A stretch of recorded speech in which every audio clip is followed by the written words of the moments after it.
How do we handle that stress? So the stress response, and these are key words, is what the human, their response, and we can control it quite a bit, especially long term. But and of course, there's other factors, not just our own, attitude or training or education in how to handle stressors, but also the support we have in our environment, how long the stressor continues, how often it continues. So there's many other factors involved, and the degree to the stressor. You have a cranky person at the store is a stressor, but some people will freak out if the person's mean to them. Some people will just let it roll off, like water off of a duck, a deer duck. But those are the little ones that sometimes, if people let all of those things get to them, it can really add up. And it can create because of the way we deal with it, a chronic situation. But then you have the larger events that our stress response, individuals still have different levels of responses. And I'm also doing research not only on post-traumatic stress disorder, but also post-traumatic stress response. So, and growth, the growth that can happen from stress. So I like to emphasize the growth possibilities, and that's what, as psychologists, we're learning. So we'll move on from her, fortunately, mock stress freaked out look, but she's cute. It's funny, but let's, in real life, it's sometimes not so funny. So here we go. We see the stressors as the events, that can endanger, at least we perceive them to endanger one's either physical or psychological well-being. So stressors, or how we perceive them, will affect our stress response or our reaction.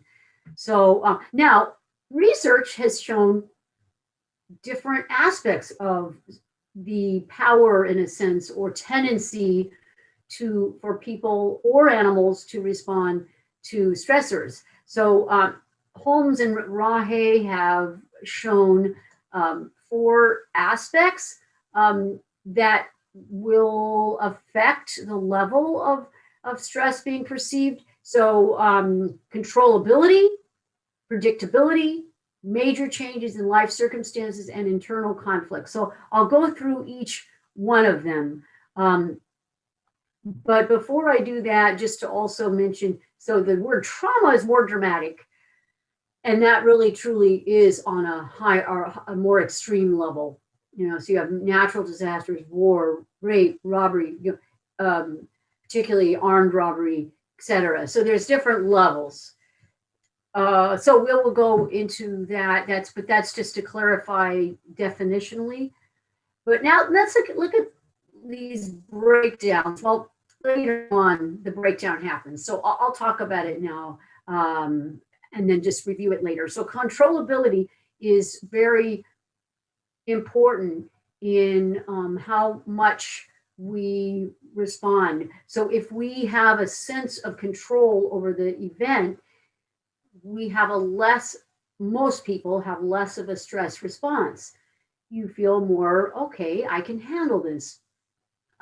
So that's a good thing. And they've done it with rats and mice, the poor things, but they're through studies with them, as well as, of course, studies with humans, that tends to be the case.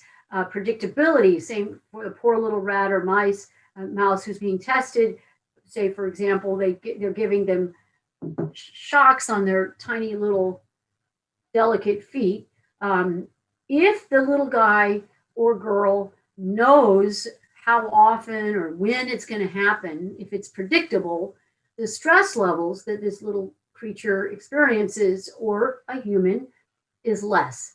Makes sense, right? With this little piece of knowledge, for example, I remember years ago after I first read about it, I was like, yeah, well, that makes sense. So next time I went to the dentist, I asked him, can you let me know, how many shots I'm going to get today, or how long will the drilling last? Or, can I just know information? If you let me know information, my stress levels will be lower, based on research. And so he did. Every dentist I've had, every new dentist, I'll tell them that, and they comply, and it helps. You imagine, you don't know, okay, am I going to get shot? Is he going to keep giving me shots, or is he going to drill? How long is he going to drill for? How long is this going to go on? So it does make it more stressful. And if I know, it's like, okay, I'll get 2 shots, then it's over. Then it's going to get better. It's helpful. So the little rats showed the same thing. They knew they're going to get shocked once a day right before lunch. It's like, okay, I'll deal with it. Like, no, I just happens once. That's how smart they are too. They know the future, and they can plan ahead. So there's little stress levels. Their cortisol, different ways of measuring was lower.